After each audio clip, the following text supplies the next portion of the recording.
Um, okay, so hey, hi Shaya. Thanks, Sri. I don't know your full name, but I'm assuming it's Sri. A few others. Nice to see you. All right. So, namaskar, everyone. I'm really happy to be here with you today. It happens to be a very auspicious day also because it's Vijayadashmi here, at least in my time zone, and then yours tomorrow. Um, and So maybe just in honor of that, I'd like to start with just a very small prayer that we normally chant on these last 3 days of Navaratri, which is dedicated to Saraswati Devi. Please feel free to chant along if you'd like. Saraswati Namastutyam Varade Kamarupini Vidyarambam Karishyami Vidyarpavati Sadam. So just, this being one of our first sessions together, I thought it would be fitting to pray for some grace. But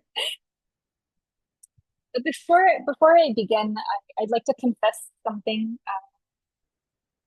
In deciding the topic for this week's discussion, among the several ideas that were presented, I was particularly drawn to this one, which is working with love. Not because it's something that I've mastered by any means, but because I knew that this is a topic that would give me an opportunity to reflect selfishly on something that I needed to, continue to work on, and something that I really try to aspire to continue to aspire to. So, because working with love, it's not something that we ever completely master. I don't feel, unless, of course, we were Amma, who is a realized master, and I think that I really do believe that by keeping it as our goal, or keeping it as a goal, we're partly there, if not halfway there at least. So, and I think Adrian said this earlier. I'm not sure if everybody joined, but it's a topic that I think applies to all of us. It's like whether we're working for an employer, whether we're self-employed, whether we are, doing volunteer work, whether we are managing a household, or even if we're still studying. We may not all be doing the same type of work, but the deeper questions are ones that I think we all face, which are, how can I stay close to Amma even in my work? Or how can I make my work an offering? And I think that one of the things that makes this hard sometimes is, well, people and our expectations of them. I once heard something, or rather, I read something by the creator of the Dilbert comic strip, which you probably are familiar with, Scott Adams. Probably read his comics. But something he once wrote really stuck with me. And he said that we all seem to think that the minute we drive up to our workplace, irrational behavior somehow stops at the door. But when we realize how ridiculous that assumption is, we can have a little, chuckle to ourselves. Because, of course, people are people, whether they're at home or at work, and that includes us too. And the reason I bring this up is because expectations of our coworkers, our bosses, our families, or even ourselves are often what sometimes can make it hard to work with love. And to be fair, those expectations are often, they're real and they're valid. Sometimes they're necessary, but being able to notice them and to pause and reflect on them helps us, I believe, to come back to a place of love in the midst of chaos. And a lot of what I've come to understand about this, came as small messages from Amma while I was growing up. Of course, various experiences, and I usually didn't recognize them at the time. They may have just been passing comments, or brief exchanges with Amma, or hearing something from her satsang. But looking back, I see how deeply they shaped me, and my understanding of what it really means to work with love, or try to work with love. And most of these things, most of these glimpses, really only clicked later once I actually started working.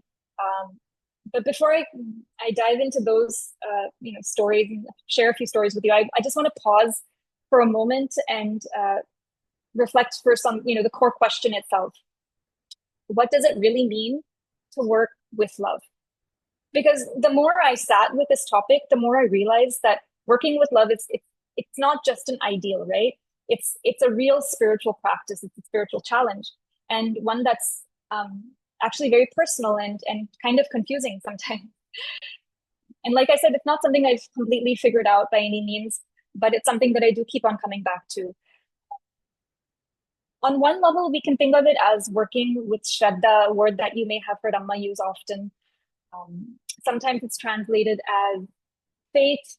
It can also mean sincere effort, mindfulness, attention to detail, etc. However it's defined, though, Shraddha is only possible when there's love. When we care deeply about something, we notice things and we give our best.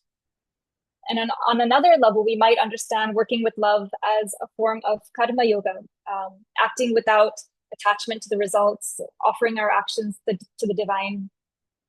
But here's where I started to wrestle with some real questions. Can we work with love and still get burned out?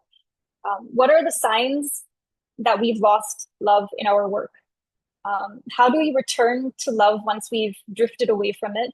And what's the difference between doing something as seva or as a selfless service and doing something that we get paid for? Is the difference in the task or is it in our attitude? So these aren't obviously just theoretical questions. They come up in the day-to-day grind when we're dealing with conflict or facing pressure or just trying to get through this never-ending to-do list sometimes. And like I said, some of these questions I still don't have clear answers to, or sometimes I think I figured it out, and then the context changes, and then I have to figure it out again. So, but what I've come to realize is that by asking ourselves these questions sincerely is already a form of practice, of trying to practice working with love. And it also helps me stay alert and recognize when I've started to slip, or even helps prevent resentment from creeping in sometimes, which can happen when I've forgotten, why I started to work, in the first place, or why I started to do something in the first place. And I think that this is also where Amma can become, our greatest example.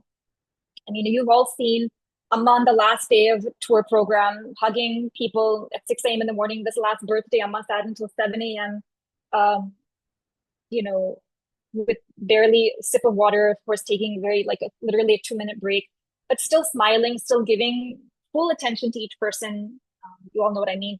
So if anyone had a reason, meanwhile, we're all exhausted, but if anyone had a reason to be exhausted, it would be Amma. But she works with complete joy and presence, and her actions are pure love in motion. And you've all heard, when reporters ask Amma, how does she do what she does? She often says, when there's love, there's no effort. And so clearly there's something to this, right? Working with love, though it doesn't always have to look so grand or obvious. Sometimes it just looks like doing the next thing that's needed with that sense of attention and care. I once heard a phrase during my master's graduation ceremony, something I'll never forget. Among all the formal speeches, only one line stood out for me, which was, don't let anyone steal your joy. And so it may sound pretty corny, because it is corny, but maybe that's why it stayed with me, because sometimes work starts out like a new relationship, full of love, full of excitement. But over time, we somehow lose that spark and we forget that joy, and we start going through the motions mechanically. So how do we come back? Apart from Amma's entire life as an example, the best example of what it is to be working with love, I also reflect back on the messages and teachings that I've received from her. And for me, these lessons didn't come all at once. They were like small moments, maybe simple conversations with Amma, or things that she said in passing, that, like I said, only made sense to me much later. So growing up, like many kids my age, I didn't know what I wanted to do. Like, I hoped Amma would just figure it out for me. I didn't care to think too much about it or put too much effort into it. And so naively hopeful that Amma wouldn't see past my laziness, I asked Amma once during a summer tour before, I think I was in high school, obviously, because I asked her, what should I do? What should I study in college? And she gave me this look, which made me realize she had figured me out. But in her compassionate way, she responded with a simple question. She asked, well, what are you interested in? And I hesitated because I still wasn't really quite sure, but I just said, I guess social service. And when I said that, though, her eyes lit up. And it might have been, the first time I had gotten such a reaction from her like that. So I had figured at that moment that I had said something right. Um, and so while I was still not completely convinced about what I wanted to do, I knew for sure that I wanted to do something that made Amma happy. And just a sidebar, it's not to say that you know uh, serving doing volunteer work or self services is the only way to make Amma happy. I think that really making Amma happy is what makes us happy, and that's something that we can come back to later on. But for me, that's what felt right. And so she started talking about the kind of awareness needed to serve others.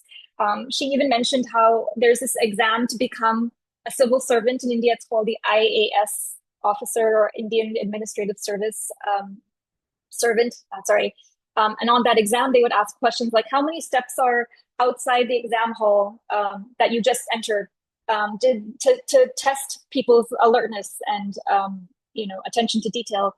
And now, believing that everything Amma says comes true, my literal mind took that to mean, oh my God, Amma is telling me that I need to become an IAS officer, a civil servant, which would have been impossible, by the way, because I'm not an Indian citizen. So it would have been impossible. And also, I have heard Amma they use this very example about the exam for the civil servant officer in talking about Shraddha. She uses the same example many, many times. So clearly it wasn't just for me. But what stayed with me was something else she had said, actually.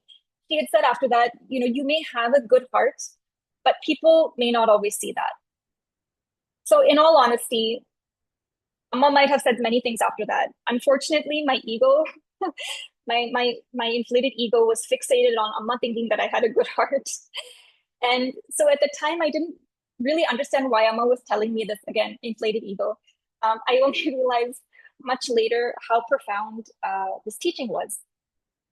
And in another similar brief exchange sometime after that, I told Amma that all I wanted to do was serve her, which, by the way, I realize is not very unique. All of us have come to Amma with this desire and with this expression. But I expected Amma to say something like, yes, you're exactly what we need. Please come, welcome. But instead, Amma said something like that completely disarmed me. She said, Amma is the sweeper of the world. Amma is the sweeper of the world. And I just stood there confused, thinking, okay, well, I guess that means that job's taken or something. I didn't understand. I didn't understand what Amma was trying to tell me. But it was one of those moments where Amma completely flipped everything that I thought I had understood. And I realized later that she was reminding me that she doesn't need me, or she doesn't need any one of us to serve her, because she is the real doer. And just remembering and trying to maintain this attitude has helped me to try and stay calm, surrender to a stressful or an uncertain moment. I also realized along the way that with Amma as the real doer, more than it being about the work itself and trying to accomplish something, it's also the opportunity that Amma gives us to be of service, or to apply our talents, our skills, or to learn something from the process of action, of service, or of the process of work. And additionally, remembering Amma as the doer, I feel helps me also remember that there's no job that's insignificant, no task that's insignificant. And so if you also think of how Amma approaches any task, she gives equal importance to everything, right? So at the programs, you'll see someone standing at the entrance that is there just to greet you with a smile, someone that's waving their flashlight to help you park your car, somebody's picking up trash, someone's wiping down the tables after people are eating. And Amma sees all of it, right? None of it is insignificant. And she tells us that every action becomes sacred when we do it with the right attitude. So although we may forget from time to time or get lost in comparing ourselves to others, if we can just pause and remember Amma, remembering why we're doing what we're doing, there's an incredible beauty in even the seemingly smallest actions. So I feel like some of you might be thinking, okay, that's all very beautiful in the context of seva. What does that have to do with my job or school? And fair question. But in many ways, I think that it's also a deeply personal question and one that only you can really explore for yourself. But some questions that you can maybe ask, or we can ask ourselves to find that answer for ourselves are, like, what is it about seva that brings me joy? What sort of qualities come alive in me when I serve Amma or serve others? And is there a way that I can bring even a little of that same spirit into my workplace, my studies, or in my relationships? So if we're not finding love in our work, it may not just be about changing our job, because it may not be practical. It might not just be about, it might just be about changing our perspective rather.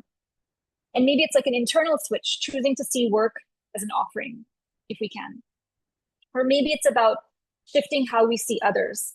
Can I look at this colleague with a little bit more compassion than I usually would? Or can I look at myself with a little bit more compassion? Because when we shift our perspective,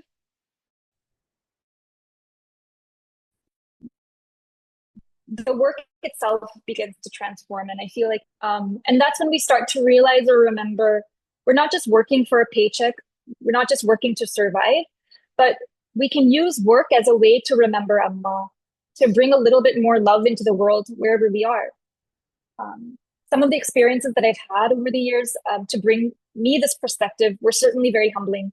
And like I said, the brief exchanges with Amma only made sense to me when I started working on her projects on the ground, where, you know, those ideals and my expectations of myself would really be tested. So in 2009, Amma, she fulfilled a childhood dream of mine. I had always wanted to move to Amritapuri and join Amrita University and work full-time on her projects. And she gave me that chance. And I was placed at Ammachi Labs. And then later, its twin research center called the Center for Women's Empowerment and Gender Equality.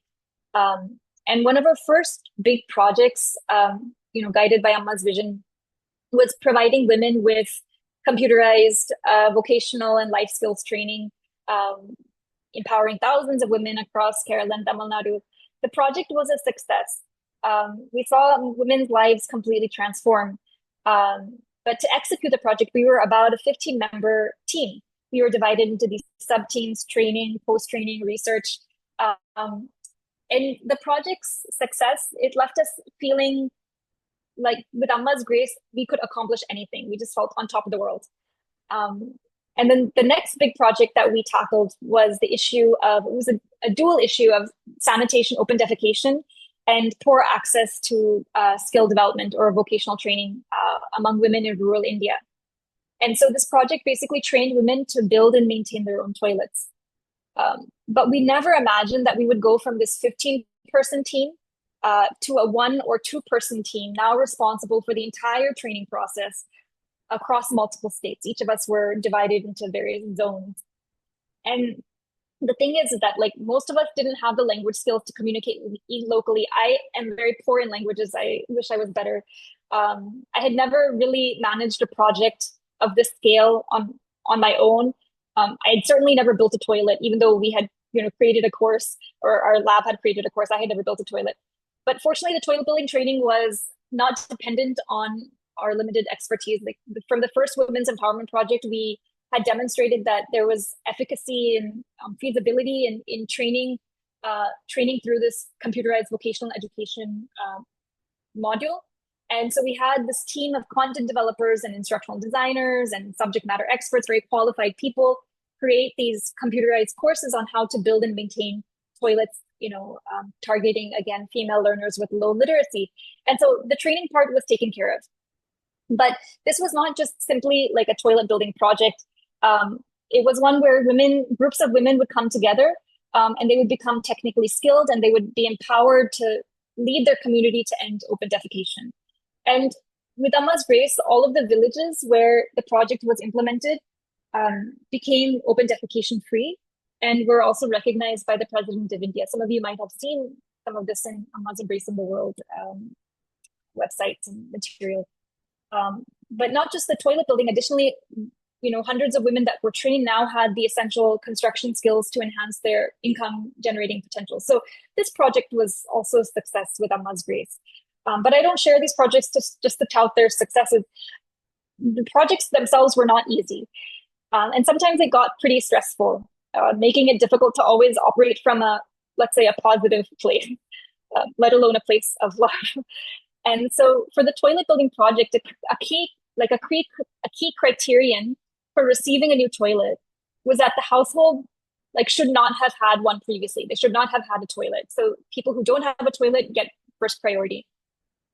So this was ensured through pre-selection house visits, um, and activities like that. And over several months, I spent countless hours with these women. Like we were implementing the course, we were building personal connections with each student. I had grown quite close with this first group of toilet building students, which were women from the villages. But imagine my shock when, like, on the night before constructing a toilet at one of the students' homes, at one of the women's homes, our field coordinator found a hidden toilet. It had become a storage closet, which is actually very common here, by the way, or prior to many of the sanitation efforts of Amma. Toilets were being used as storage closets. It's another story. But in response to seeing that it had a toilet, I discovered for the first time that my anger could physically turn my eyes red, like you see in the cartoons. I was livid. I was so mad. And I immediately canceled the planned construction. The student and her family were completely distraught. And she had claimed that, that they had never used the toilet, they had never used that existing toilet because it never actually was connected to the soak pit. It was placed in some astrologically unsuitable location. For me, it was just excuses, for why they were not telling the truth. My anger didn't let me feel much sympathy or understanding for her situation. And in the meantime, I sought some advice from the brahmachari there, that was locally, in charge of Amma's institutions in that area at the time. And he provided me with a perspective that I had never considered, which was, he suggested that perhaps the student, or the woman rather, and her family were not deceiving Amma, that was the reason I was very upset. Because in her reality, there was no toilet. So when she told me that she didn't have a toilet, according to her, she was not trying to deceive anybody. She truly believed she had no toilet. And the fact of the matter was, although the shell of the toilet existed, its construction was never actually complete, and therefore they never used it. So with this new understanding, we eventually met the student again. We reversed our decision and we completed the construction of the toilet. And I realized through this experience that my expectation of gratitude had completely clouded my judgment. And although Amma never expects anything in return for everything that she does for all of us, I somehow managed to expect from the student some sort of gratitude for Amma and what she was providing. I had approached the situation from a place, had I approached the situation from a place of empathy and love, I might have listened to the student instead of impulsively removing her from the course and, almost depriving her family of their toilet. And this experience really showed me the extent to which my actions were driven by my personal expectations. Reflecting on, Amma's earlier remarks regarding people not seeing the goodness of our hearts, I saw clearly, finally, what it actually meant to serve without expectation, which Amma again demonstrates for us through her own life, day in and day out. I've also learned that working with love often means stepping outside our comfort zone, doing what's needed instead of sometimes what feels safe. Many years ago, I was invited to speak at a conference in Mexico in front of thousands of people about Amma's Embracing the World project. So being a naturally shy person, I tried my best to get out of this. I told everyone I am not a public speaker. I told them, as if they maybe didn't know, that I am not the face of Embracing the World. Despite my best efforts, even going to the extent of telling Amma that I used these words, I said I was scared shitless. I could not get out of it. I had somehow had to do it, and I did it. And it was the first time for me that I had the opportunity to speak about Amma in front of a group of people who didn't know her the way we do. And it actually went fine. It was better than fine. People cheered for Amma. They were obviously moved for her work, by her work, which obviously speaks for itself. And I realized after reflecting on it, sometimes when you stop asking, am I the right person? I think there's this concept of imposter syndrome, which many of us have from time to time. Um, we can instead ask ourselves, what's needed here? Um, and in the process, we find the strength that we didn't even know we had to carry out that task. So working with love isn't just about whether we feel ready or comfortable. Like I said, it's about showing up with Amma in our hearts or goodness in our hearts and doing what's needed. Experiences like this, have definitely helped me grow, but I still find myself slipping into old patterns, which can really shift how I see my own work. During Amma's recent birthday satsang, she said something that we've probably all heard many times, but somehow it stuck out for me this time. She said that, for most people, God is an afterthought. We think we'll make time for God after we finish our work, our to-do list, when we have time. But even if we are just focusing on our work, how dedicated are we? How dedicated are we really? This is what Amma said. And so it struck me, how true this is for me, because unfortunately, I am a chronic procrastinator. And maybe I should change that. I was, and I have to try and be better. But anyways, I often fill my time with busy work, convincing myself I'm too busy for the things that really matter.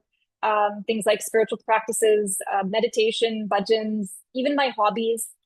But I found that this leads to a spiral, a down spiral, losing patience, losing perspective, losing joy, the work that I once loved. And this has even, led to burnout in some cases for me. There's a lot of debate about work-life balance, and I'm not going to go into that now, because, unless you want to, later we can. But what I've come to believe is this: work deserves its importance, and our spiritual practices deserve their importance, whatever that looks like for you. It could be meditation, it could be bhajans, it could be spending reflective time, solitude in nature, etc. But if we don't give both their proper place, we lose that inner compass that helps us to do anything with the right perspective, the right heart. And over the years, I've come to see that working with love is not just something that happens even when working in Amma's name. In fact, it's deceptively, in working in Amma's name, you sort of develop this impression that, this false sense of this idea that you are working without ego sometimes. So to be able to practice working with love is real practice. It's a discipline. It's asking ourselves, am I remembering Amma right now? Am I doing this with humility? Have I once again made myself the doer? And anytime we are able to catch ourselves in the middle of work stress, conflict, or confusion, and we're able to then pause and reflect and recenter ourselves, we can be back to a place where we're with Amma and get that feeling back that we get when we do seva or selfless service. And I have to admit that when I was younger, much, much younger, I had a very fixed idea of what it meant to serve Amma and to be part of her organization. I thought the only way was to move to India and to be in the trenches. And so although I did that, I realized that couldn't be farther from the truth. And quite frankly, I take inspiration from meeting people like all of you, hearing about all the amazing things that you do, thousands of miles away from Amma's physical form, yet completely inspired by her example. So I think with that, I'd like to conclude and maybe hear from you now, if anything, if there's anything that you'd like to share, anything that's resonated with you, in terms of, how you've turned your work into seva or staying connected to Amma in your daily life. I'd love to hear from you. So maybe now we can open this up for a discussion or breakout rooms rather. Sure.